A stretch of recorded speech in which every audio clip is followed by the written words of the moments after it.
Donc, sur l'effet Doppler, le plus important à savoir, c'est la notion déjà de la fréquence, la notion de la vitesse, où on va appliquer l'effet Doppler, donc avec des données spectrales généralement pour faire de l'astrophysique.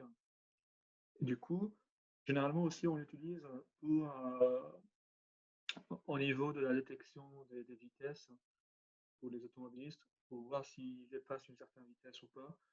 Et tout cela dépend de la notion de la fréquence. Donc, déjà, la fréquence, c'est quoi le lien entre la fréquence, la vitesse et le temps? Est-ce que tu as une idée?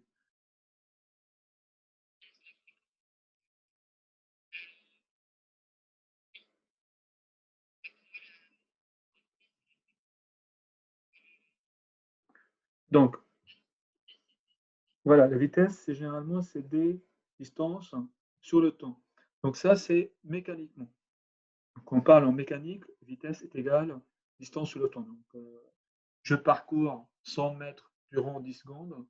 Donc 100 sur 10 secondes, j'aurai 10 mètres par seconde.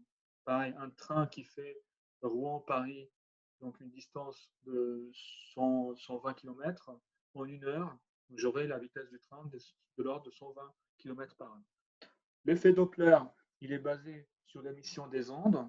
Donc une onde, sa caractéristique est la longueur d'onde et la période. Donc une longueur, ça se représente par une longueur d'onde. Donc, à la place de D, je veux avoir la longueur d'onde. Donc, voilà, lambda sur la période. La période, donc c'est toujours en secondes, et lambda en mètres. Le lien entre la fréquence et la période, on sait bien que la fréquence F est égale à 1 sur T, ou bien la fréquence, on peut l'exprimer aussi en nu. Nu, l'unité de la fréquence est S-1 ou bien Hertz. Donc lambda sur T, donc lambda en mètres T en secondes, ou bien lambda est égal à quoi? À lambda fois nu. Donc là, on a le lien entre la vitesse, lambda et nu. Généralement, on dit célérité dans le monde des ondes, donc C est égal à lambda nu.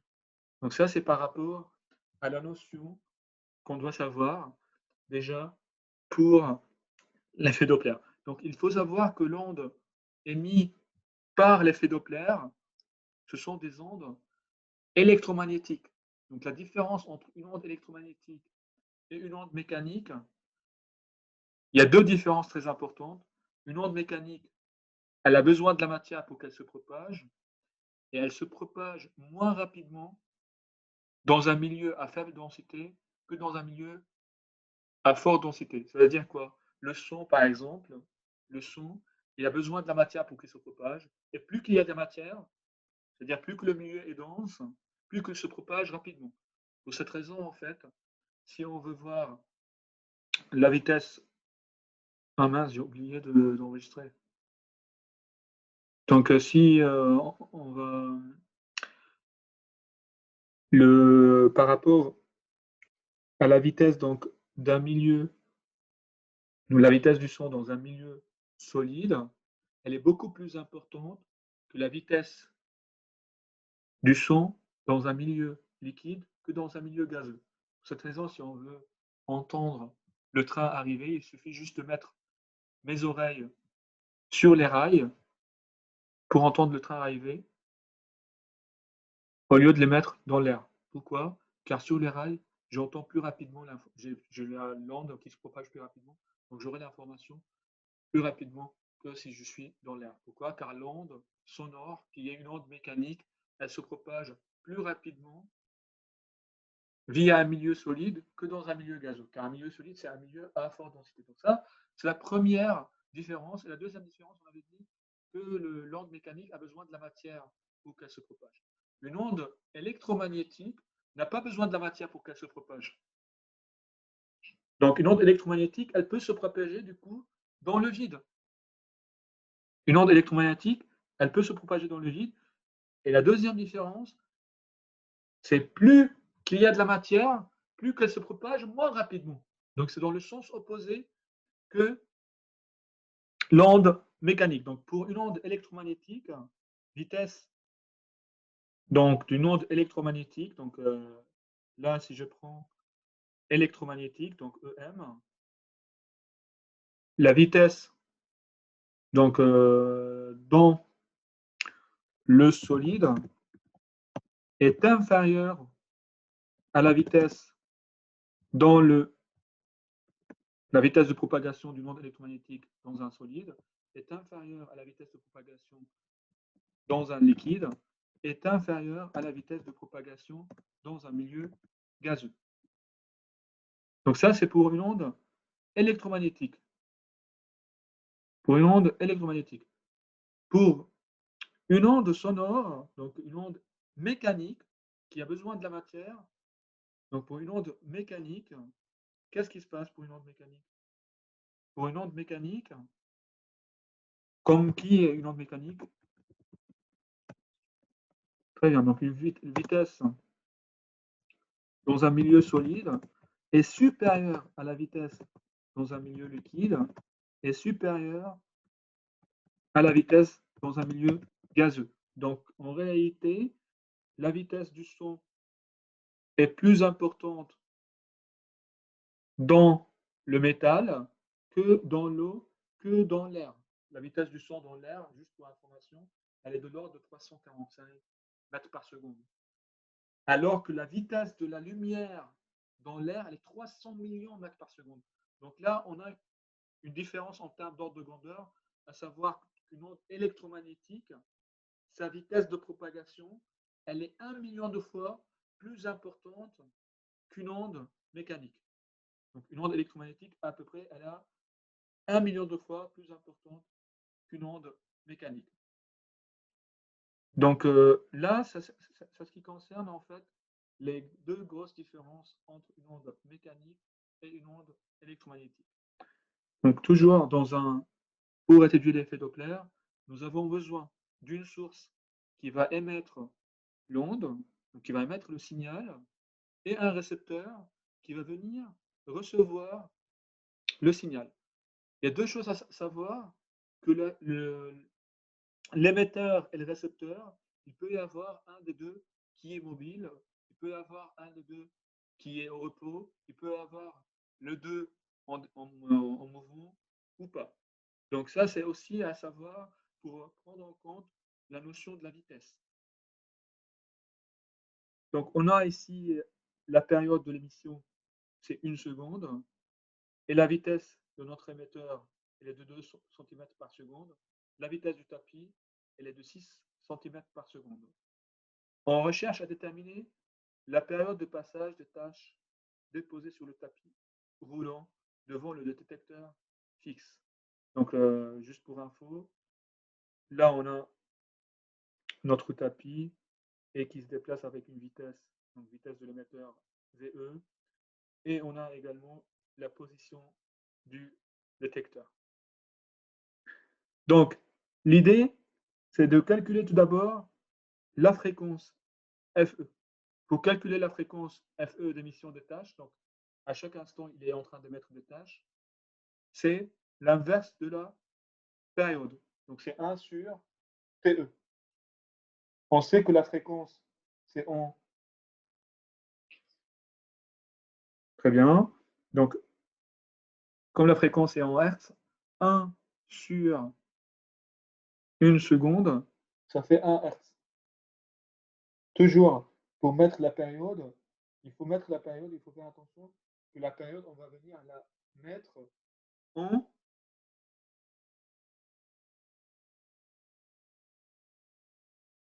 Très bien. Il faut que la période soit en secondes pour que ma fréquence soit en Hertz. OK? Du coup, oui, donc là, il suffit juste de faire l'inverse de 1 sur la période pour en déduire notre fréquence.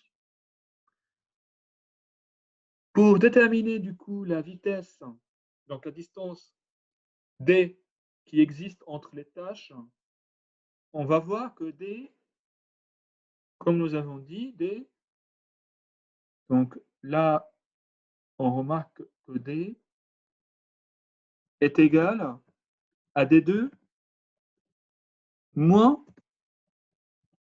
D1. Et D2, elle est liée à la vitesse du tapis. Donc c'est V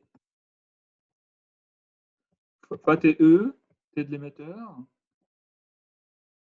Donc ça, c'est D2. Par contre, D1, c'est V émetteur fois TE.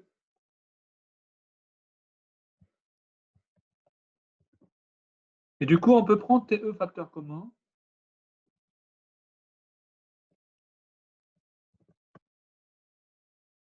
D1, c'est une autre vitesse, car D1, elle représente la distance entre la première position de ma source et la deuxième position de la source, qui est représentée en vert ici. Car ma source, elle est en train de se placer. Donc en fait, la source, elle était à la première position ici. Après une période TE, elle se déplaçait, elle est arrivée là. Ma source. Donc ma source, pour la même période TE, elle se déplaçait. Donc là, on a entre D1 et D1, c'est le déplacement de la source pendant une période TE. Donc la vitesse, donc la distance, pardon, la distance, elle sera égale à quoi ma distance? Ma distance, elle sera égale à V moins VE facteur de TE. Donc je peux prendre TE facteur commun. Et dans ce cas-là, j'ai ma distance qui est égale à V moins VE fois TE. Donc, ensuite, on en déduit sa valeur. Donc, il suffit de remplacer la valeur de la vitesse et la valeur de VE, et on a la période TE. Pour exprimer la durée TR, TR, c'est 1 moins VE sur V. Comment on va pouvoir exprimer l'expression de TR? Donc, pour déterminer TR, qui est la période entre deux tâches en fonction de D et V, pourquoi en fonction de V, on avait dit? Car V, c'est la vitesse du tapis, et le récepteur, il regarde les tâches qui arrivent via le tapis. Donc là, la distance est égale à la vitesse fois TR. Donc TR est égal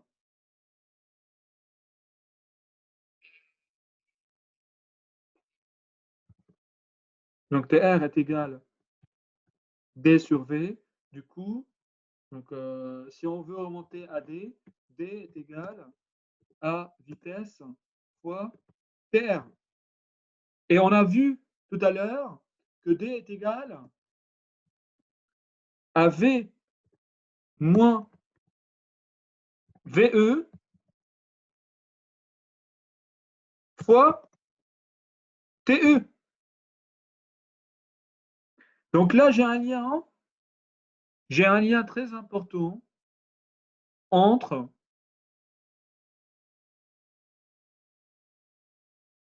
TR et TE. Donc pour en déduire que TR est égal à 1 moins VE sur VTE, il suffit juste d'isoler TR. Donc TR est égal V moins VE sur V. Et V sur V, ça fait 1, moins VE sur V fois TE. Et j'en déduis ma relation avec TR et TE. Pour déterminer la fréquence FR, donc la fréquence du récepteur en fonction de V, VE et FE, nous avons déjà TR en fonction de VE, V et TE. Ben, il suffit de faire l'inverse de la période ici. Donc on aura 1 sur TA, donc ça fait FR, et ainsi 1 sur TE, donc ça fait FE, sur 1 moins VE sur V. Donc c'est FR, comme on l'avait vu ici, 1 sur 1 moins VE sur V, FE.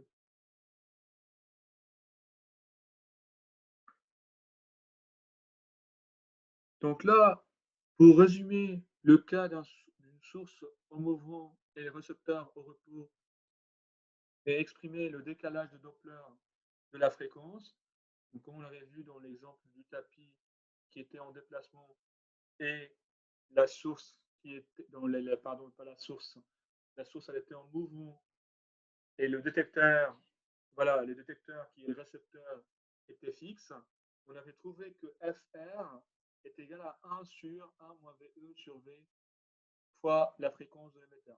Donc VE, c'est toujours la vitesse de ma source. Et il faut savoir que toujours l'axe est orienté suivant celui de l'émetteur vers le récepteur. Le récepteur, ici, dans ce cas, on a dit qu'il était au repos. Et du coup, si on repart dans le cas où la source est au repos et le récepteur est en mouvement rectiligne, ce qui va se passer, on va juste inverser le 1 moins VE sur V pour avoir 1 moins VR sur V. Donc ça serait l'inverse. Et j'aurai la même chose, FR en fonction de FE. Mais cette fois, comme mon émetteur, c'est lui qui est immobile, donc c'est qui est à source, donc VE est égal à 0. Et par contre, j'aurai VR, donc VR sur V. Et du coup, il n'y aura plus l'inverse dans cette situation-là. Dans le cas où on a la source et le récepteur sont en mouvement, et bien là, j'aurai FR est égal, toujours on avait vu que 1 moins VR sur V est directement proportionnel, alors que 1 moins VE sur V était inversement proportionnel. Donc là, j'insiste sur cette relation très importante. Pourquoi? Car cette relation, elle permet de résumer les trois situations. Pourquoi? Donc, elle permet de résumer la situation où on a à la fois, si on était dans le cas où le récepteur, il était immobile, donc la source en mouvement et le récepteur immobile, et bien dans ce cas-là, je sais bien que là, VR, elle est égale à 0. Donc là, j'aurai plus cette quantité-là. Donc c'est le récepteur, donc j'aurai 1 sur 1 moins VE sur V fois FE, et je retrouve ma relation qui est ici.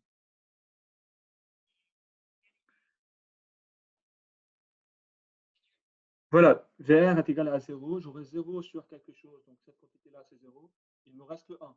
Pour cette raison, en fait, je reviens à la relation FR est égal à 1 sur 1 moins VE sur V fois FE. Dans le cas inverse, maintenant, si mon émetteur, donc ma source, elle était immobile, donc mon émetteur, sa vitesse égale à 0, donc VE sur V sera nul, donc il me reste 1 en bas, et là j'aurai FR est égal à 1 moins VR sur V FE, et ce qui revient à obtenir cette relation ici. Donc pour cette raison, en fait, la relation que nous avons là, elle résume les trois situations. Situation ou bien où il y a les deux sont en mouvement, donc qui est ce cas-là, qui est, euh, qui est 1 moins VR sur V sur 1 moins VE sur VFE. La situation où le récepteur est immobile, donc VR sur V, il va partir, donc je retrouve 1 sur 1 moins VE sur V. Et la troisième situation qui est ma source, elle est immobile, et là, j'aurai 1 moins, donc 1 sur, lorsqu'on divise par 1, ça revient à 1 moins VR sur V, FE. Donc, ce qu'il faut retenir, c'est vraiment cette situation, donc la situation où on a le 2 en mouvement, qui est représenté par FR est égal à 1 moins VR sur V sur 1 moins VE sur V fois F.